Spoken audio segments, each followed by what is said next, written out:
जय गुरु जी, जय भोलेनाथ की। आज हम बात करेंगे कि कोई कैसे आपकी आध्यात्मिक ऊर्जा को, मंत्र ऊर्जा, प्राण ऊर्जा, मेडिटेशन ऊर्जा को चुरा लेता है, आपकी शक्तियों को बांध लेता है और आपको बिल्कुल खाली कर देता है। जैसे पैसों से भरी तिजोरी चोरी करके खाली कर दी जाए, ऐसे ही आपकी शक्तियों को चुरा लेता है। और इतना ही नहीं, वह आप पर नकारात्मक ऊर्जा भी छोड़ देता है, जिससे आपके जीवन में, आपकी प्रगति में अड़चने आना शुरू हो जाती हैं। वीडियो पसंद आए तो लाइक करें, शेयर करें और चैनल को सब्सक्राइब कर लें ताकि आपको नई नई जानकारी मिलती रहे। आज हम आपको बताएंगे एक ऐसी रहस्यमयी विद्या की जिसकी जानकारी सिर्फ तंत्र की साधना करने वाले व्यक्तियों को होती है। आम लोगों को इसकी जानकारी नहीं होती। आपने दान पुण्य अच्छे कर्म किए होते हैं, जो आप पाठ पूजा मंत्र जाप किए होते हैं, तो इनकी जो ऊर्जा उत्पन्न होती है वो आपके शरीर में भर जाती है। आपका ऑरा मजबूत होता जाता है। वही आपके शरीर को शारीरिक रूप से, मानसिक रूप से, आध्यात्मिक रूप से पुष्ट करता है, स्वस्थ आरोग्यता प्रदान करता है और जीवन में आपको सुख समृद्धि प्राप्त होती है।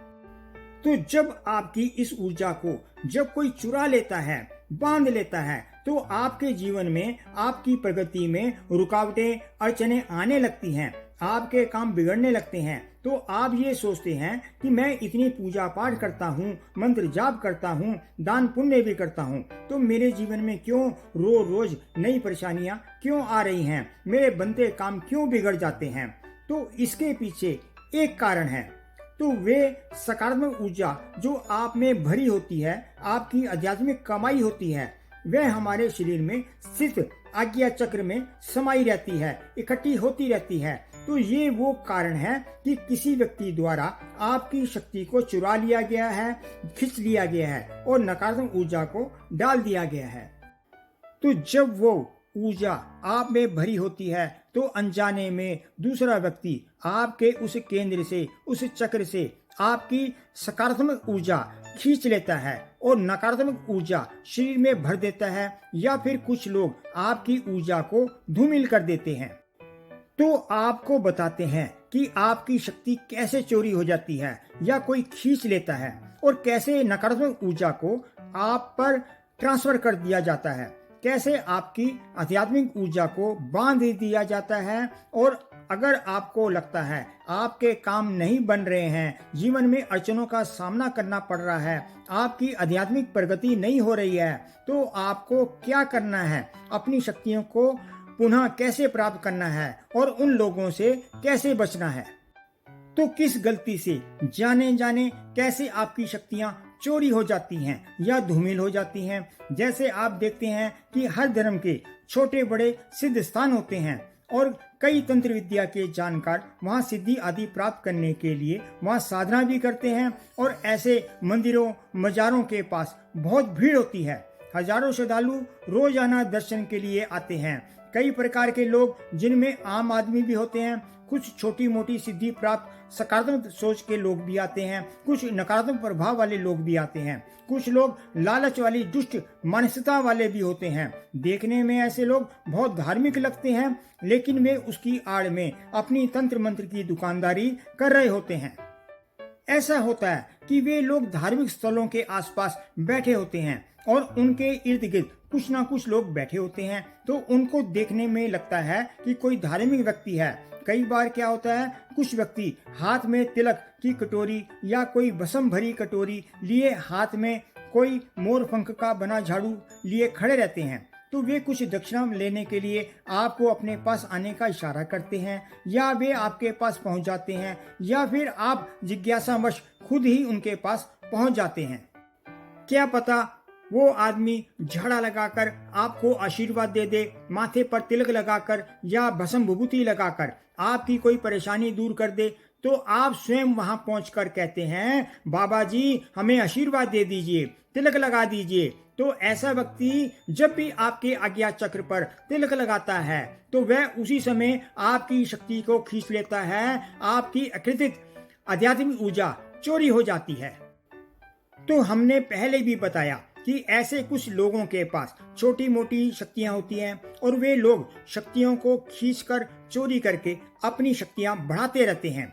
ऐसे सारे धार्मिक व्यक्ति तंत्र मंत्र के जानकर गलत कार्य नहीं करते, पर कुछ ऐसे नेगेटिव सोच वाले व्यक्ति होते हैं, हम उनकी बात कर रहे हैं। जैसा कि हमने बताया कि जैसे जैसे आप धार्मिक कार्य करते हैं, पूजा पाठ मंत्र जाप करते हैं, तो स्वाभाविक रूप से उनकी आध्यात्मिक ऊर्जा आपके आज्ञा चक्र पर इकट्ठी होती रहती है। आपका ऑरा सकारात्मक शक्ति से भरपूर होने लगता है।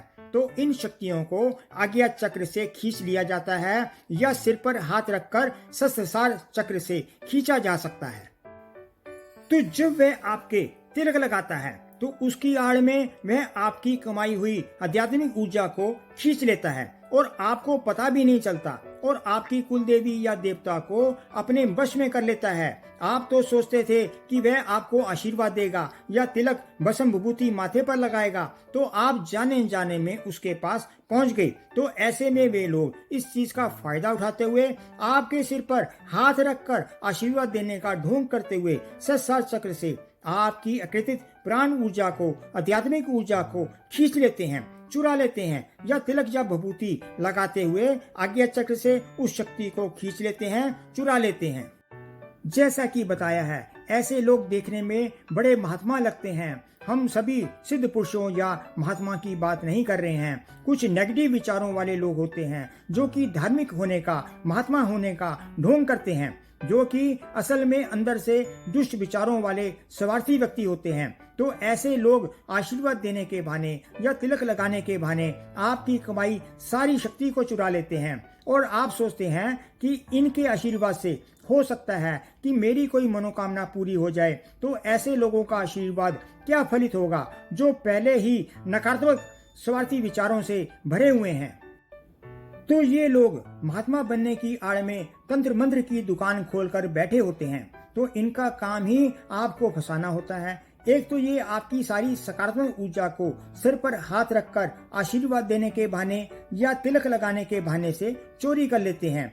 दूसरा, जब आपके अंदर से सकारात्मक ऊर्जा निकल जाती है तो ये तंत्र मंत्र द्वारा प्राप्त हुई नकारात्मक ऊर्जा शक्ति को आपके अंदर सिर पर हाथ रखकर या तिलक लगाते समय आज्ञा चक्र से शरीर में प्रवेश करा देते हैं, जिससे नकारात्मक ऊर्जा, नकारात्मक विचार आपके अंदर पहुंच जाते हैं और आपके दिमाग में नकारात्मक विचार घूमने लगते हैं। तो नकारात्मक ऊर्जा, नकारात्मक विचार आपको गलत दिशा में मोड़ देते हैं। आप किसी भी काम में सही निर्णय नहीं ले पाते। आपके जीवन में परेशानियां बढ़ने लगती हैं, स्वास्थ्य भी खराब रहने लगता है, शरीर में कभी कोई परेशानी, कभी कोई परेशानी। अब आप अपने बाकी पारिवारिक सदस्यों, पत्नी, बच्चों को भी आशीर्वाद दिलाने ले जाते हैं, तो वह उनके भी सर पर हाथ रखकर या तिलक भस्म आदि लगाकर उनकी भी सकारात्मक ऊर्जा खींचकर नेगेटिव ऊर्जा को उनमें प्रवेश करा देगा कि पूरा परिवार उसके चुंगल में आ गया। एक तो आप सबकी शक्ति को उसने चोरी कर लिया, दूसरा आप पर जब परेशानियां बढ़ेंगी तो आप उसको अपनी कमाई धनराशि का एक बड़ा हिस्सा भी भेंट में देंगे, क्योंकि वह तो बैठा ही इसीलिए दुकान खोलकर है। तो जब उन नकारात्मक शक्तियों का प्रभाव आपके शरीर पर आ जाएगा तो दिन दिन उनका प्रभाव आपके शरीर पर, आपके दिमाग पर, आपके घर पर बढ़ता चले जाएगा। आपका मन पूजा पाठ में लगना बंद हो जाएगा या कम हो जाएगा और उस पूजा को या भोग प्रसाद को वे नकारात्मक शक्तियां ग्रहण करके और बलवान होती जाएंगी और वह नकारात्मक शक्तियां उसके कहने में चलेंगी, क्योंकि उसी ने तो उन्हें भेजा है।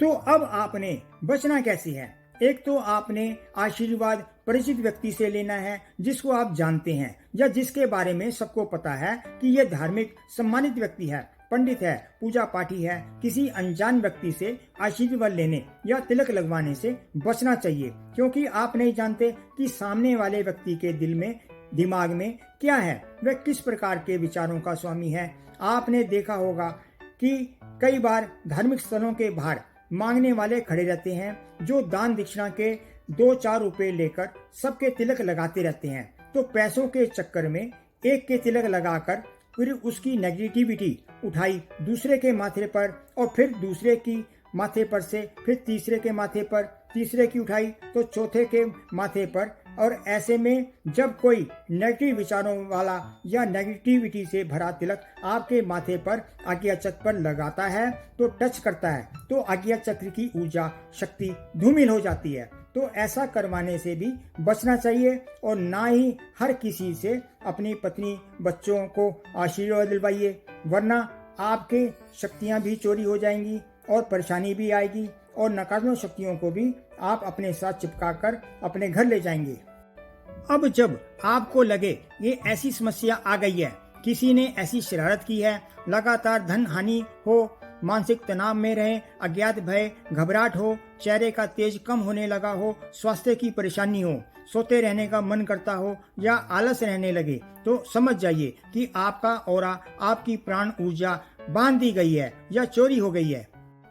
तो ऐसे में जब भी ऐसी जगह से घर वापस आए, तो जब आप पूजा करने के लिए बैठें तो दीपक जलाकर हाथ में कपूर और 5 लौंग लेकर प्रभु से प्रार्थना करें कि जो भी नकारात्मक ऊर्जा आप में आई हो उसे इस कपूर और लौंग में लाकर भस्म कर दीजिए और नकारात्मक शक्ति से मुझे छुटकारा दिलवाइए। और कपूर और लौंग लेकर अपने सिर पर से 7 बार एंटी क्लॉकवाइज मतलब घड़ी की विपरीत दिशा में 7 बार अपने पर से उतारा करें। ऐसा करने से नकारात्मक ऊर्जा उस कपूर और लौंग में आ जाएगी और उसे वहीं पूजा स्थल पर ही जला दें और उसकी राख को घर से बाहर फेंक दें। पूरा आराम लेने के लिए कम से कम 5 दिन लगातार करिए ताकि कुछ भी कसर बाकी ना रह जाए, हमेशा के लिए वो नकारात्मक शक्ति समाप्त हो जाए। वीडियो पसंद आई हो तो कमेंट बॉक्स में जय भोलेनाथ का जयकारा लगाइए। आज बस इतना ही। जय गुरु जी, जय भोलेनाथ की।